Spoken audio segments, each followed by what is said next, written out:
বাড়ির বউ হিসেবে একটি মেয়ে শ্বশুরবাড়ির লোকেদের থেকে ঠিক কেমন ব্যবহার আশা করতে পারে? ব্যবহার কথাটা বললাম এই কারণে, কথাই বলে ব্যবহারই পরিচয়। শ্বশুরবাড়ির লোকেদের পরিচয় দিতে গেলে তাদের ব্যবহারের কথাটাই আগে বলতে হয়।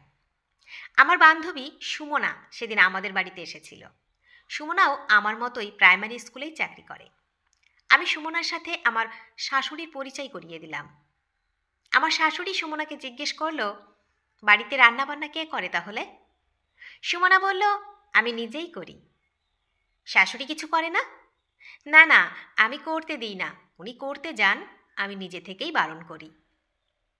তোমার শাশুড়ি তো সৌভাগ্যবান মানুষ, কপাল করলে এমন একটা বৌমা পাওয়া যায়। না মাসিমা, আপনি ভুল বললেন। সৌভাগ্য তো আমার, অমন একটা শাশুড়ি পেয়েছিলাম বলেই আমি চাকরিটা পেয়েছি। বিয়ের পর থেকে উনিই আমাকে পড়াশোনার জন্য সহযোগিতা করে গেছেন সব সময়। কলেজে পড়তাম যখন, তখন টিফিন করে দেওয়া, কলেজ থেকে ফিরে আবার কি খাবো, এমনকি নিজের পেনশনের টাকায় স্কুটি কিনে দেওয়া, আমার জন্য কি না করেছেন।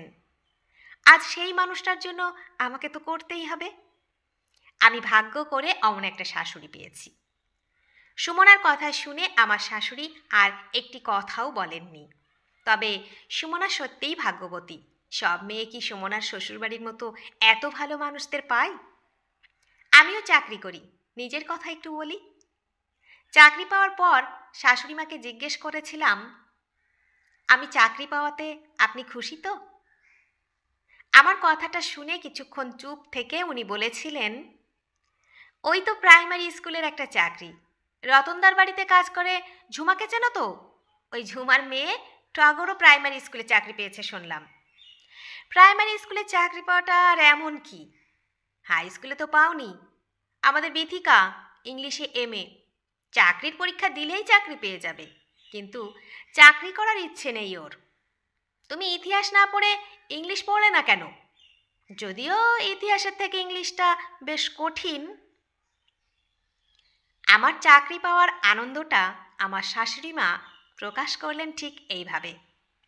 আর ওই যে বিথিকার কথা বললেন, বিথিকা মানে আমার একমাত্র ননদ, ইংলিশে এমএ করেও যে নাকি ইচ্ছে করেই চাকরি করেননি।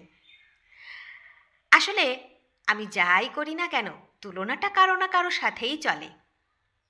শাশুড়ি মায়ের কথাগুলো শুধু শুনেই নিই, মনে নিই না। আমার বাবা একটা কথা প্রায়ই বলে, চুপ করে থাকাটাই বুদ্ধিমানের কাজ, সব কথার জবাব দিতে নেই। বাবার কথাটাই মেনে চলি। কথার জবাব তখনই দিতে হয় যখন কথাটা কথার মতো হয়। শাশুড়ি মা যে এমন কথা বলতে পারেন সে বিষয়ে আমি নিশ্চিত ছিলাম। ওই রকম কথা বিয়ের পর থেকে অনেক শুনেছি। আমি চাকরি পেয়েছি 5 বছর হলো। কিছু শ্বশুরবাড়ি আছে রোজগেরে বৌমাদের, যারা একদম পছন্দ করে না। আমি চাকরি পাওয়ার পর প্রথম 2 মাস আমার খুব আদর কদর চলত। তারপর ছকটা বদলে গেল। বদলানোর কারণটা বলি। চাকরি পাওয়ার পর আমার স্যালারির টাকা নিয়ে চুলচেরা বিশ্লেষণ করতে বসলো আমার শ্বশুর শাশুড়ি। সেদিন রাতে ডিনার টেবিলে কথাটা উঠল। আমার শ্বশুর বললেন, 3 তলার ওই একটা রুম এবার তাহলে কমপ্লিট করে নেব, অনেক দিন ধরে পড়ে আছে। বৌমা, তুমি 20,000 টাকা প্রতি মাসে আমার হাতে তুলে দিও। কথাটা শুনে আমার ভীষণ রাগ হলো। আমার মতো আমার শাশুড়িও রেগে গেলেন। শাশুড়ি বললেন, একদম নয়, তোমাকে অত 3 তলা করতে হবে না। মনে মনে ভাবলাম, শাশুড়ি আমার হয়ে জবাবটা ভালোই দিলেন। পরে বুঝলাম আমার হয়ে নয়, উনি বললেন নিজের জন্য। উনি বললেন, আমি আগে একজোড়া সোনার বালা নেব, তারপর তুমি ওসব ভাববে।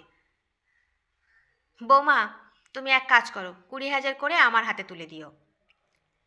জলের মতো পরিষ্কার হয়ে গেল সব কিছু। মনে মনে ভাবলাম, বাহারে, টাকা আমার আর হিসেব তোমার। কথাগুলো শুনে আমি বলেছিলাম, এই তো 2 মাস হয়েছে চাকরি, এখনই এত কিছু ভেবে ফেলেছেন?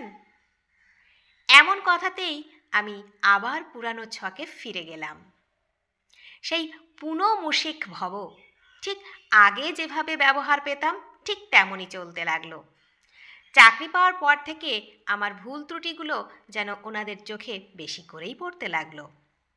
তবে তুমি যদি বাড়ির বউ হয়ে থাকো, সে চাকরি করো আর নাই করো, শ্বশুরবাড়ির লোক যদি তোমার খুঁত ধরতে না পারে, তাহলে তুমি আর কেমন বৌমা হলে? মনে রাখতে হবে, তুমি ওই বাড়ির মেয়ে নয়, ওই বাড়ির ছেলের সাথে বিয়ে হওয়া উদ্ভট এক জীব। মানুষের মতো দেখতে ঠিক মানুষ হয়।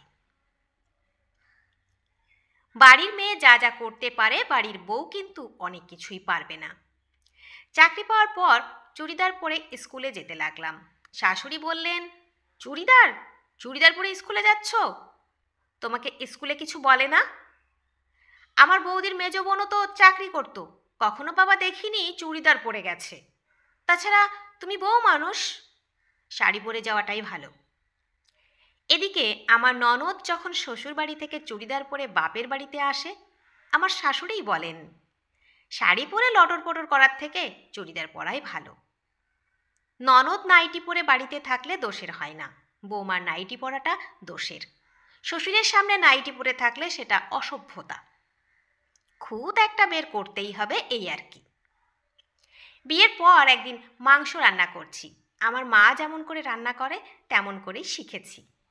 সমস্ত মশলাপাতি দিয়ে ম্যারিনেট করে যখন রান্না করতে শুরু করলাম, শাশুড়ি বললেন, ওভাবে কেউ মাংস রান্না করে না, আগে পেঁয়াজগুলো ভেজে নিতে হয়। আমি বললাম, আমাদের বাড়িতে তো। কথাটা বলতে না দিয়েই উনি বললেন, বাপের বাড়ির নিয়ম এইখানে খাটবে না, আমাদের নিয়মে তুমি রান্না করবে। যদিও সেদিনের মাংস রান্নাটা আমার বর খেয়ে বলেছিল, দারুণ বানিয়েছ। তোমার ভুল থাকলেও ভুল, আর না থাকলেও তুমি ভুল, তুমি মানুষটাই ভুলে ভরা। শ্বশুরবাড়িতে ভুল করার লোক একটাও নেই, কিন্তু ভুল ধরার লোক সবাই। কিন্তু ভুলটা সংশোধন করার রাস্তাটা তোমাকে কেউই দেখাবে না। বেশিরভাগ মেয়ে শ্বশুরবাড়িতে পরীক্ষার্থীদের মতো। সে বাড়িতে প্রতিটা মানুষ পরীক্ষক। সঠিক উত্তরের জন্য কোনো নাম্বার নেই, কিন্তু ভুল উত্তরের জন্য সার্টিফিকেট আছে। সার্টিফিকেটগুলো ঠিক এরকম, কিছুই কি শিখে আসোনি? নাকি বাপ মা কিছু শেখায়নি? তুমি তো আর কচি খুকি নও। আসলে বাড়ির বউ চাকরিরতাই হোক বা গৃহবধূই হোক, বাড়িতে শ্বশুর বাড়িতে সম্মান পায় খুব কম মেয়েই। বাড়ির বউকে মেয়ে হিসেবে নয়, বউ হিসেবেও নয়, মানুষ ভাবতে পারাটাই বড় কথা। তার জন্য দরকার মানসিকতা আর মানবিকতা। শ্বশুরবাড়ির মানুষদের উন্নত চিন্তা আর উন্নত মন হলেই শ্বশুরবাড়িটা মেয়েদের কাছে স্বর্গ হয়ে যায়।